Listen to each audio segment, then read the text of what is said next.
Ang ekspedisyon papunta sa Dark Continent ay nagsimula na sa Black Whale, isang napakalaking barko na may kakayang magdala ng libu-libong tao.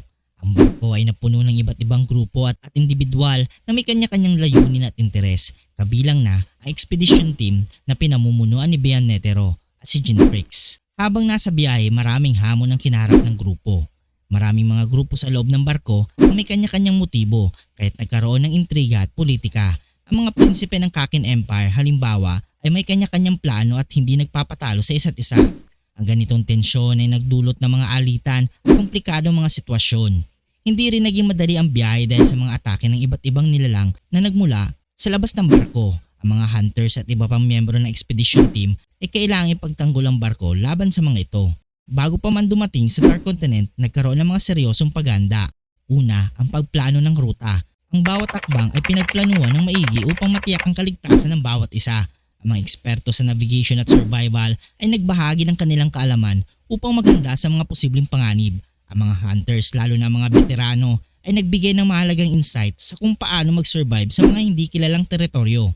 Pangalawa, pagsasanay ng mga miyembro.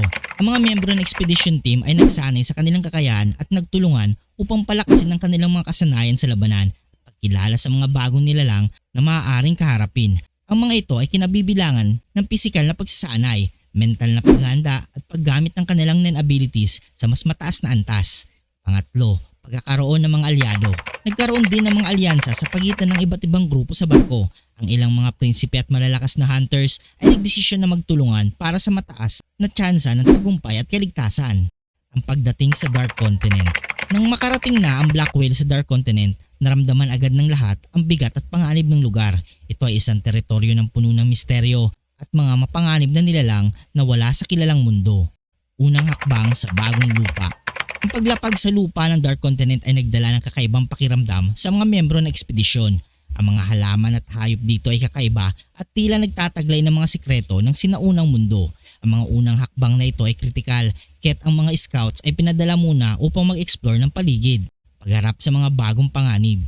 Agad na nakaharap ang grupo sa mga kakaibang nilalang na naglagay sa kanilang mga buhay sa panganib. Kailangan nilang magtulungan upang mapagtagumpayan ang bawat pagsubok na kanilang makakaharap.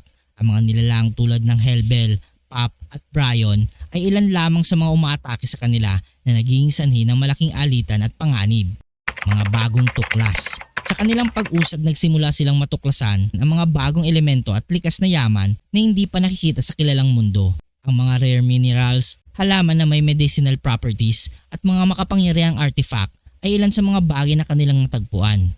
Mga personal na pakikibaka. Si Jean Fricks at Bian Netero. Ang mga personal na motibo at layunin ni Jean Fricks at Bian Netero ay unti-unting lumalabas. Si Jean ay naghahanap ng mas malalim na kaalaman at mga sikreto ng Dark Continent, habang si Bian ay may sariling agenda na konektado sa legacy ng kanyang ama na si Isaac Netero. Pangalawa, si Kurapika at ang Princess of Kakin. Si Kurapika na bahagi rin ng ekspedisyon ay patuloy na nagbabantay sa mga prinsipe ng Kakin. Ang tunggalian para sa trono ay nagiging mas magulo at puno ng intriga na nagdadagdag ng komplikasyon sa kanilang misyon. Pangatlo, si Leorio at ang mga mediko. Si Leorio naman ay gumaganap ng mahalagang papel bilang isang doktor. Siya at ang iba pang mga mediko ay laging handa upang gamutin ang mga sugat at sakit na dulot ng mga laban at mga nilalang sa Dark Continent. Pag-usbong ng bagong mga kaaway. Sa kanilang pakikipagsapalaran, makikilala rin nila ang mga bagong kaaway na may layuning pigilan ang kanilang misyon. Ang mga grupo o individual na may sariling motibo ay maaaring magdulot ng mga hadlang sa kanilang pag-usad. Ang mysterious organizations. May mga organisasyon sa Dark Continent na nagbabantay sa kanilang teritoryo at hindi sang-ayon sa pagpasok ng mga outsiders. Ang mga ito ay maaaring mag-declare ng digmaan laban sa expedition team. Ang Revival Expedition Teams. May iba pang mga expedition team na naglalayong tuklasin ang mga sikreto ng Dark Continent. Ang kompetisyon at labanan sa pagitan ng mga grupong ito ay maaaring maging mas marahas at masalimuot.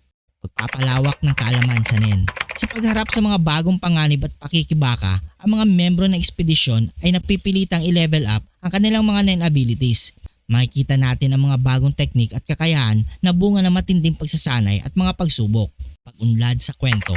Habang patuloy na naglalakbay ang grupo, ang bawat hakbang ay nagbubukas ng mas malalim na misteryo ng Dark Continent.